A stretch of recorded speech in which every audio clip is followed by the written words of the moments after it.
The following presentation is brought to you by the Realm Network. Today on Mr. Media, I'll talk to Jim Barrens, author of a new book, In Our Time, Nostra Aetate, that traces the historic, peaceful engagement of the world's Catholics and Jews begun on October 28, 1965. Stick around. If this is important to Pope Francis, and it is, it should be important to the rest of us, too.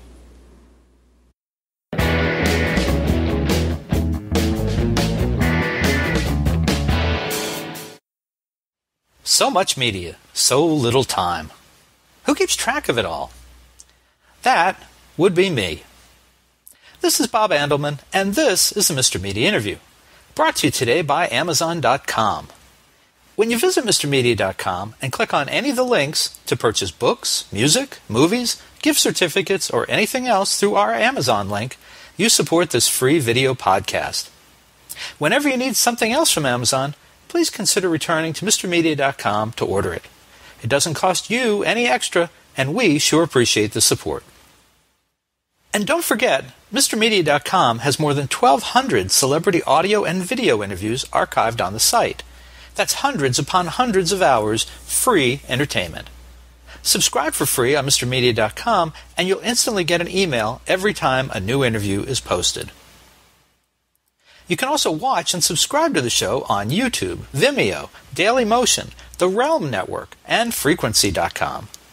And if you prefer to just listen, Mr. Media is also available for free on iTunes, Spreaker, iHeartRadio, Stitcher, SoundCloud, Blueberry, TuneIn, Blog Talk Radio, Podfeed.net, and Player FM.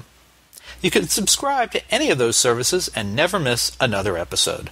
Finally, you can interact with Mr. Media Interviews on all kinds of social media, including Facebook, Twitter, Google+, and more.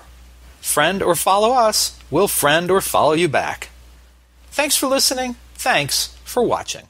Mr. Media is recorded live before a studio audience full of true believers of multiple religions who all agree with John Lennon. Give peace a chance in the new media capital of the world, St. Petersburg, Florida. Like a smart lawyer, I rarely enter the professional arena without knowing everything I can about the subject at hand. Except today. I'm just being honest. When it comes to understanding the conciliar Declaration Nostra Aetate, translated from Latin, it means in our time, it's a little beyond me. Oh. I know that October 28, 2015 is the 50th anniversary of the official move to improve relations between Jewish and Catholic communities around the world. I know that its good intentions have largely succeeded. And I know that Pope Francis feels strongly about celebrating the importance of the Declaration Nostra Aetate. Now, to fill in the large gaps in my knowledge, I have called on my friend, Jim Barrens, to step up and explain it all. Barrens is the author of In Our Time, Nostra Aetate, which details the history and development of Declaration Nostra Aetate. And in the interest of full disclosure, I will tell you that In Our Time, Nostra Aetate, by Jim Barrens, was published by Mr. Media Books, a subsidiary of this here Mr. Media Interviews podcast. Jim Barrens, welcome to Mr. Media. Thanks, Bob. Listen, I know that writing a book about Nostra Aetate has been a passion project of yours for a long time. Why do you care so much about it? Well, it goes back a long way for me. Ever since I was a kid, I've been interested in other religions, other things. It's been something that when I was born and raised Roman Catholic. I'm a cradle Catholic. I was an altar boy. My parents were very devout. And I learned the Latin when we had to learn the Latin in order to say it. But I was forever interested, when I listened to the gospel stories, I was forever interested in historical aspects of what was going on. And I was very curious about that, which led me to have an interest in Judaism at a very early age. So I, in a very childish way, was always looking at where Judaism and Christianity met. I remember during the Easter season when we would read things like the Passion, or we would read the book of Isaiah, which talked about the coming of a Savior. I would always be confused that this was an Old Testament passage, but it was relating to something, at least from a Christian perspective, that hadn't yet happened. So this was a very curious thing for me. So as I got older, high school and college, I began to meet more Jews. And I went to American University in Washington, which is a very large Jewish population. And in 1977, I met my wife, Ruth, in Charlottesville, Virginia. And Ruth is Jewish. And we became married in 1984.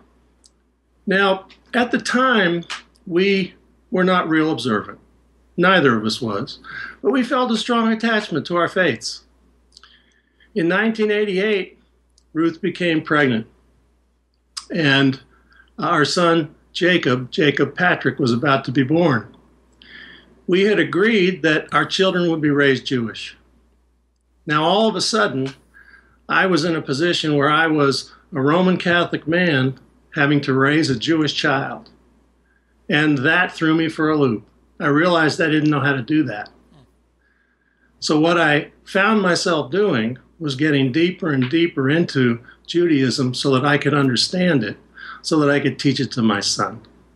So as the years went on, I became more and more involved with Judaism while I stayed close to my own faith. And what I found as time went on was that my knowledge of my own faith became much deeper the more I knew about Judaism. And I eventually took it on, interfaith work, as a profession, and I've continued that right to today. And Nostra Aetate is really just the latest expression of that. The book In Our Time is just the latest expression of that. So what was your career before becoming involved in interfaith professionally?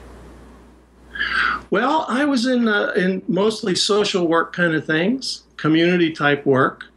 I spent many years when I was at the American University in Washington, and afterwards working in probation and parole, working in communities with people who were trying to turn their lives around. That was my first passion. When I was in college, I was a sociology major. So I did that, but in the late 80s and about the time that our first child was born, I began to be called in a different direction. And in 1989, after Jacob was just born, I found an organization in Reston, Virginia, outside of Washington, called Reston Interfaith.